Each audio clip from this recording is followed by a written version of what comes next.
Alright, so right there's a tool I use to open my oil filter. I wanted to check the element for any metal. And then there's my magnetic drain plug, also checking to see if there's any metal and just inspecting to make sure everything is still good with it and I can reuse it. I've actually been using that for at least a year or more, I'd say. There's a tool I use to actually break it loose. And here's the oil that I'm going to be putting into the car. And of course my engine additive. My mechanic actually turned me on to that and I've just always used it ever since.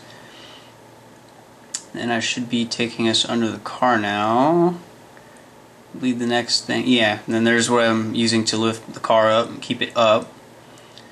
So I'm catching oil with. Right now, oil's just draining. So that's, the pan where the magnetic plug's gonna go. Header, then where the oil filter will go. See, right now I'm about to put it back. The main thing when you put the plug on is just, now I'm going to show you that it is indeed magnetic. Just make sure that you do thread it properly. It is in an angle, so it's weird where I'm trying to put it in from, but I'm trying to find the angle and I'm actually, okay, I got it, yeah. I actually twisted it backwards a bit till it clicked in place and then I threaded it all the way. Alright, now, slipped. But I pretty much just hand tightened it. So it's in there, made sure the washer was center. Later on I'll go back under and I'll crank it down tight. Alright, and then next up will be the oil filter. If you notice I have a little red straw in there, that's actually, it presses down on the diaphragm, I believe it's called. But anyways, it lets air through, which allows the oil to drain quicker. If you've ever tried to pour oil into an oil filter without doing this, you'll notice that it'll fill up and then slowly it'll start going down and then you'll have to fill it again and so on and so forth. This will allow it to actually go down a lot quicker, so you can just keep filling and filling until you're done. So it should cut down on time and it'll give you an accurate measure of where you're actually at with filling it.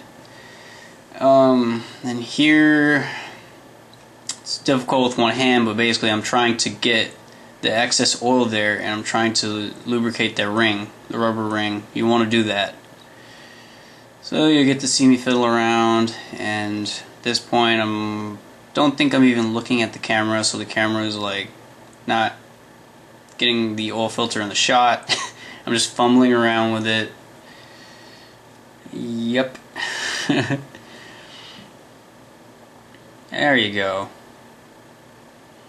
So yep, I want to lubricate the ring, and I'm also trying not to get any oil on my hands because I want to be able to grip the oil filter. Well, in my case, I'd be holding onto my camera with my right hand, but either way, yeah. And typically, like working on my car, like changing my tires and stuff like that, I won't even wear gloves. I'll just, I'll get dirty ass hands. But in this case, dealing with oil, I try to keep them clean by wearing the gloves. Okay. So we've already put the oil drain plug in there. We just haven't tightened it yet, but it's in there. And now we're gonna do the filter. Alright, so if you notice I'm going backwards, I'm trying to click it in place. There it is, and now I'm getting it threaded. I'm gonna clear everything out of the way. We're done with the oil pan.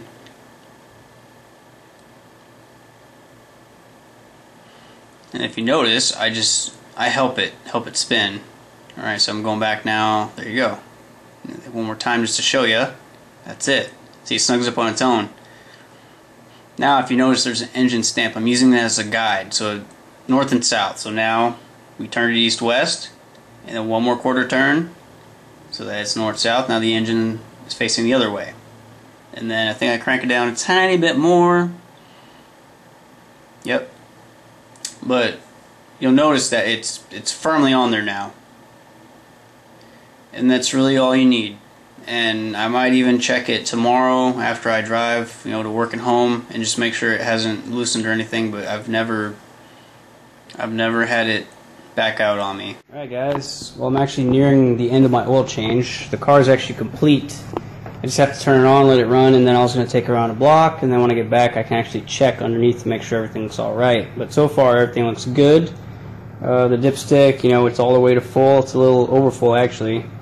Me having forged pistons, you know, the pistons expand and contract. Oil can get through there, so I could technically lose a little bit of oil every time on warm up. So you know, I check the oil periodically. It's just a habit now. Yeah. Sorry for not talking. You know, while I was showing the stuff, I'm actually, you know, I'm filming this at the end. I'm actually gonna go ahead and look over that footage, and as I'm watching it, I'm gonna actually talk, and then I'm gonna overlay it over the video. But yeah, pretty much, you know, what's going to be said there, and if you're watching this part of the video, you'll have already heard it, because that'll be the first part of the video.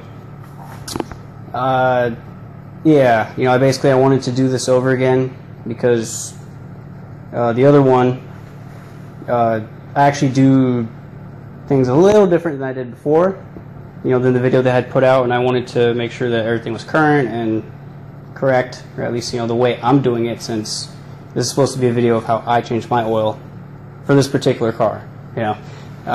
Yeah, pretty much, you know, e-brake, pop the hood, take off the oil cap, you know, whichever type of one you have. I have an air oil separator, so I take that cap off, leave the pressure. You'll jack up the car, you know, jacks on the side of the car. I always jack up the passenger side because the oil drain plug is on the driver's side, and gravity will allow it to come down a lot easier, or I feel it does. And then once it's jacked up, you know, make sure you have everything laid out, you know, your tools and everything. Typically what I do, I'll take the oil pan, I'm going to catch my oil in, put it underneath, and I'll break the drain plug loose first.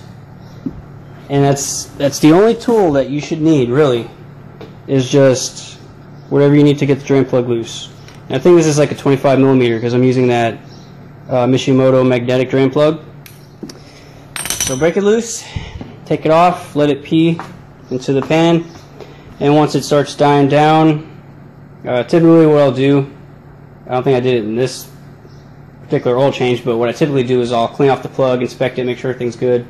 The washer that's on it, it's a double-sided flat, or it's a flat one, so it's allowed to be reused, whereas some of them are just crush washers and you have to replace them, so make sure you know what you're using. But normally, you know, I'll put the drain plug on, screw it on, make sure that the washer's center, screw it till it's flush, you know, until it catches and it stops, and then I'll keep it from leaking. And then after that, I usually pull the drain pan over, and then I'll remove my oil filter. And this is what I believe I said differently in my other video.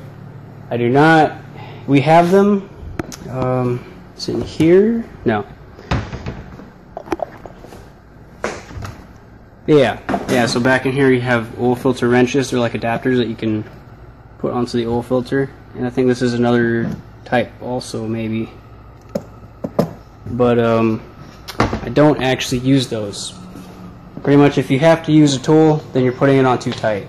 So I loosen it by hand, take it off, drain it out, all that good stuff, let it pee, clean the area, and then I'll take the new filter and I'll actually, you should have seen it in there, but a straw or a grenade pen or something, you press it in the side of the filter and it pushes down on it, allowing air to go through, which will make it fill with oil a lot easier. If you noticed, when you fill filters with oil and you don't have anything pressing into it, you know, you fill it, it'll go to the top, and then it'll slowly start going down.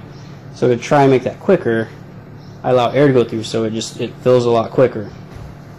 But once you fill it to the top, make sure that you take a little oil and spread it around that rubber ring. And then in the video you'll have seen that I put it up against the thread, turned it backwards until it clicked in, until it threaded in properly. It isn't going to strip. And then I spun it, you know, I helped it, and I let it spin on its own until it stopped. Once it stops, I was actually using that engine stamp on there as a guide, and basically what I do is half turn, or typically what I do is I'll do 2 quarter turns. So, you know, if the engine logo is facing this way, I go quarter turn, quarter turn. And actually in the video you saw after the quarter turn I went maybe a little bit past. But that's, you could feel it, it's snug, it's good, and that's all you have to do. You don't have to crank it and crank it by hand until it's tight and then take that wrench and then go another quarter turn. That's way over tightening and can actually mess with the way that the filter seals, which will cause a leak. So that's it. You just spin it on until it snugs on its own, and then quarter turn, and if you want, maybe, you know, if you're really anal about it, like I am sometimes, a little bit more. But I never go another quarter turn. That's, you know, a turn and a half. It's too much. So you should be able to pull out the filter by hand on your own when you go to change it again. That's the main point of this whole thing. Do not over crank on the oil filter. And then once the filter was on and the plug was in, I made sure to tighten the plug. And then I actually I took my engine additive that I showed you there. I put it in first, and then I think I put like 1 or 2 bottles of oil in there, you know, quarts in there. Checked underneath to make sure nothing was leaking, and then I continued to put the rest. So I had, you know, I filled up the filter. I put the engine additive plus I put 4 quarts in there. And then I checked again, nothing was leaking. I dropped the car, got everything out from under it, and then I checked the dipstick. And then it needed a little bit more, so I put a little bit of a 5th bottle, which is actually this one right here. This is going to be like my refill bottle. So in the future, if I need to refill, there's still more in here. And then once it was good, I locked everything up. And it's basically where I'm at right now. I just need to clean everything up. And you know, I'll start the car, let it run to idle till it's warm. And then I plan on backing it out and sweeping my garage because it's filthy. And then I'm going to go take a spin around the block, make sure everything was okay. And then, you know, later tonight after it sits, I can check it again, make sure nothing's leaking, nothing needs more tightening, make sure the oil's okay, nothing weird's going on, and I'm good. Oh, and I also need to clear the trip on my dash. I usually keep track, you know, of how many miles is on each oil change. That's just me though. And that's pretty much it. If there's anything else, I'm going to add it in the commentary that I overlay over this video. Yeah, that's pretty much what I do. I guess another mention that I could say is about the oil.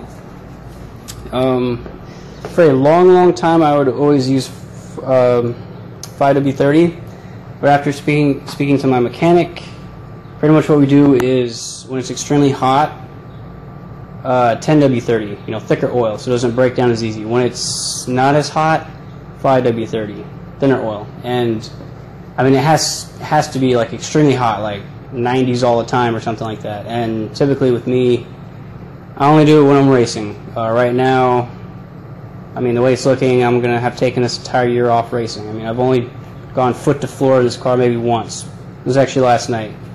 My buddy was playing around, and I couldn't resist. I didn't care if there's any cops around or whatever. I freaking gunned it.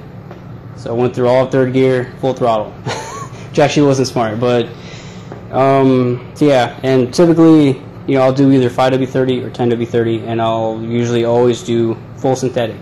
If you notice, this one is actually a synthetic blend, and it's 5W30.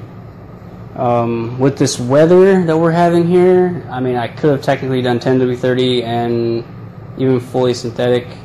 To me, the extra cost really doesn't matter, and it's worth it. But I mean, you know, I do change my oil pretty frequently.